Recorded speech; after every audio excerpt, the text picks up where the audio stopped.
Now then, Vinyl Monkey here again, continuing this theme of sort of ranking some of my albums here behind me, and this week it's none other than Jethro Tull. I've got you here under slight false pretenses because I think the title of this video was Jethro Tull's albums ranked worst to best, but it's in fact not all of Jethro Tull's albums. It's it's from their first album in 1968 through to the end of the 70s really. So they made about 11 or 12 albums in that period. So, and I would argue that that was their strongest period. It's not to say they've not done anything decent since, but I'm not familiar with it, so I'm not including those albums. If you really want to get into much greater depth on Jethro Tull, listen to that brilliant channel called Classic Album Reviews. I'm not sure what they call the guy who does it. He has a little bit of a look actually of Ian Anderson, I think, but he really knows his rock, particularly his prog rock. He's a real Tull fan, and he does a great rankings of all the Tull albums, but also analyses of individual ones as well, so give that a listen. But anyway, I'm going to rattle through these because there is 12 and I only have about 18 or so minutes on this camera before it seems to conk out. So yeah, I want to start with a little tale about I had this teacher at school. He was a terrible teacher, which was generally the case at my school, St Francis School in Hartlepool, and he was a history teacher. He was absolutely. He used to read from a book, sort of dates and kings and royal houses and all of that sort of nonsense. And we used to take no notice whatsoever, except that he used to punctuate his reading by going, and in 1966, King so-and-so, the so-and-so, so me and my mates, we used to have a sweep on how many he would do during it, but we used to nickname this guy Hair Bear because I don't know whether anybody my age might remember, I think it was only one single series. Hanna-Barbera brought out a great cartoon, 3 hippie bears on motorbikes, or on a motorbike, and one of them had real frizzy big hair and a big beard, and this history teacher, I think they called him Mr. Harper, but he was he really looked like one of those hippie bears, and I guess he was probably a decent guy, Mr. Harper, but like many at our school, a terrible teacher. But at least he wasn't prone to violence like some of them were. But the other reason I mentioned him is he really had a look of a sort of slightly overweight Martin Barr, the brilliant guitarist from Jethro Tull. But anyway, why am I wasting time on this? My number 12 is from 1979. This is really the sort of last of the mainly original Tull band, Martin Barr and Barrymore Barlow and company, along with Ian Anderson, of course, the lead singer, writer, flautist. The band, John Glasscock, the bass player, he was their third bass player, he died during the recording of this, and the band broke up not too long after this. And this is not a bad album at all, actually. It's if it's got a theme, it's about the impending environmental, energy, economic sort of crises which it was foretelling, and therefore pretty highly relevant today, really. But I've got it as my number 12 probably because I think the orchestration on this is a little bit sugary for my liking. My favourite track on here is the opening track, North Sea Oil, that's Stormwatch from 1979. My number 11 is from 1976, Too Old to Rock and Roll, Too Young to Die. Cartoon Inner, which covers the sort of concept of this album, which is about an aging rocker and his run out, his style has sort of had its day and run out, and he gets depressed, and he tries to kill himself on his motorbike, but he fails, only to come back out of his coma to realise that in fact his style's come back round again. But so it's a bit of a fun concept. It's a bit of a lightweight album in my view. I think in a way the lyrics are a bit too obvious for me and a bit too cringy, but it's not a bad song, and I love the track on here, From a Deadbeat to an Old Greaser, which has got a really different and interesting sort of jazz vibe to it, believe it or not. So that's my number 11, Too Old to Rock and Roll, Too Young to Die. My number 10 is Tull's first album. That's 1968. This was, a really good album. It is obviously a Tull album when you listen to it, with Anderson's distinctive voice and his sort of flute flourishes punctuating the songs, but it's got a real blues feel. I mean, they did start off as a sort of blues band, and it's got blues jazzy sort of overtones right through the album, and I suppose it's got a different sound, largely because they were developing their sound, but also because the lead guitarist at this time was blues guitarist Mick Abrams.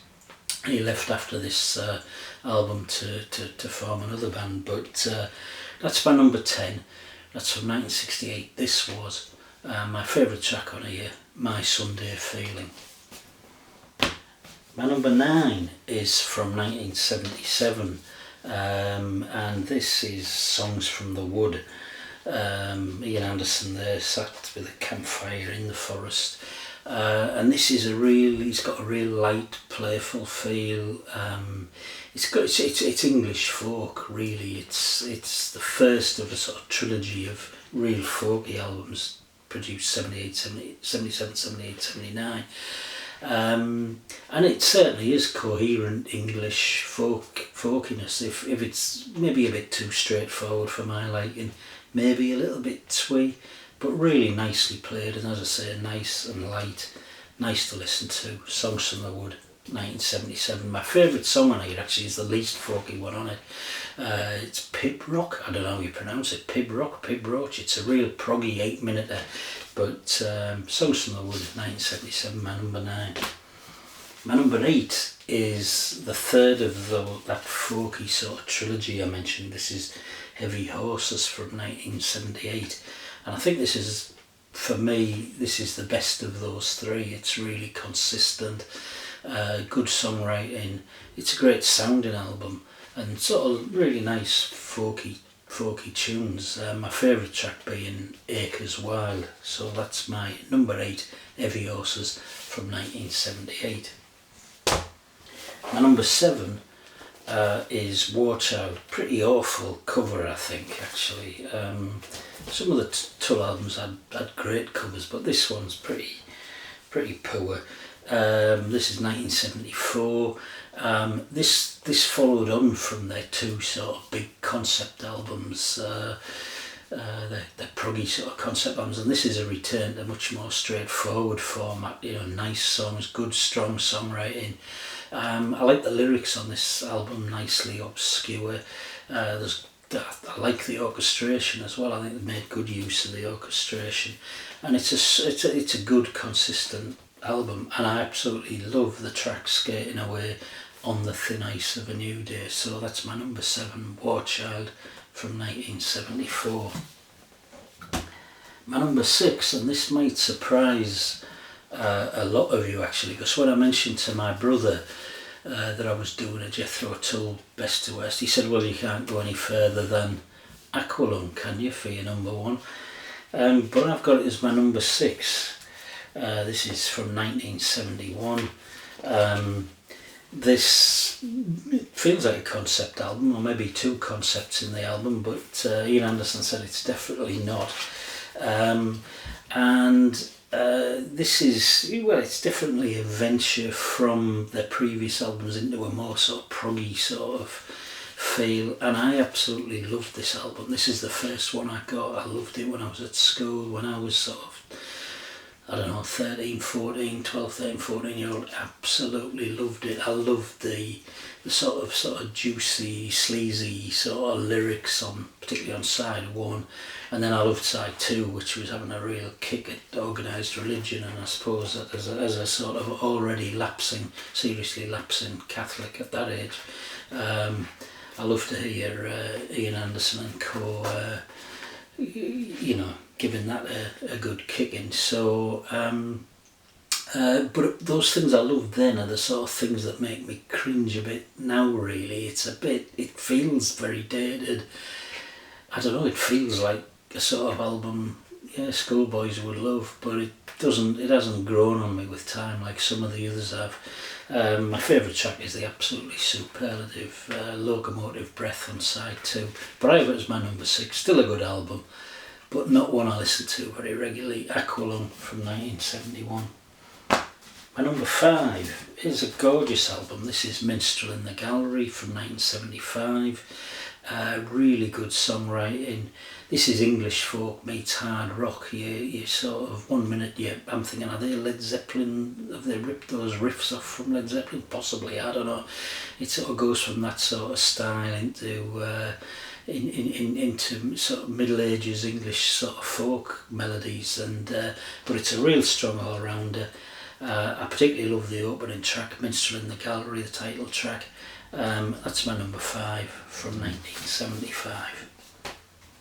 My number 4 is what many consider Tull's debut album. Actually, it's the first one that really established Jethro Tull. This is Stand Up from 1969, obviously with the great pop-up cover there, and this, from the opener on this album, from the opening track A New Day Yesterday right through the whole album to the last 2 tracks, Reasons for Waiting and For a Thousand Mothers, this is just really, really strong stuff. It's a great tight band.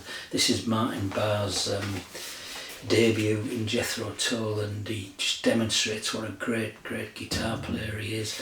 They demonstrate a range of styles which Tull are gonna explore over the coming years, and just an all-round brilliant album. I particularly love the track We Used to Know on side 2, but great stuff. That's Stand Up, my number 4 from 1969. My number 3 was the follow-up to that. This is upside down, 1970s Benefit. And this has got a shift from blues to folk. It's a serious album, it's mature. They've added keyboards with John Evans. I just think it's an absolutely gorgeous album. I'd say it's an understated masterpiece. It's more subtle, it's more mature, and I love the third track on side 2, the absolutely gorgeous track Inside. So that's my number 3, Benefit from 1970. My number 2 is from 1973. This is a passion play, and this was Tull's second in a row album where it's one track covering the whole, both sides, 40 minutes plus, and yeah, this album, it's, what can I say, it's other than one passage, which is the opening passage on side 2, I think, where it's around the hair that's lost his specs, and it's a sort of talking part in a funny sort of English, is it Lancastrian sort of accent, which irritates me a little bit. But apart from that, I think this is really, really great stuff. It's complex musically, it's poetic and cryptic lyrically, it's dark but it's beautiful. It really is an album you can go back and back to and find new things in it. It is a really strong work of art. That's my number 2, A Passion Play from 1973. And that leaves my number 1 from 1972 as the concept album to end all concept albums. This is Thick as a Brick. This is yeah, again, one whole track, 40 minutes or so. It's much more mature lyrically than its predecessor, Aqualung. I think the opening passage is brilliant. It just gets into your head. It's one of those tracks that can stay in my head, sometimes irritatingly, for weeks and weeks. You can't get shot of it. It's so catchy and accessible, beautiful stuff. But they maintain that. They maintain that through. It's an album that, although it's 40 minutes or one song, it doesn't feel like that. It flies over. It's so, I think, the dynamic range, the silences in the album, the switches from slow, gentle folk to really hard rock riffs, managed absolutely gorgeously. It's got a brilliant sound. This is just prog rock at its best, I think.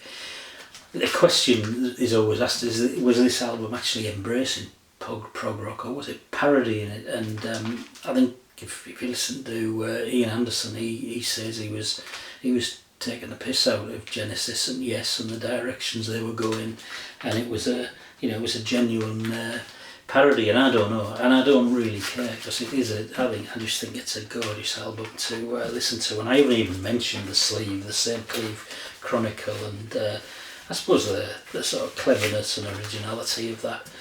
Brilliant stuff. That's my number one. Thick as a Brick, from 1972. And if you haven't got time to listen to all of it, just listen to side one.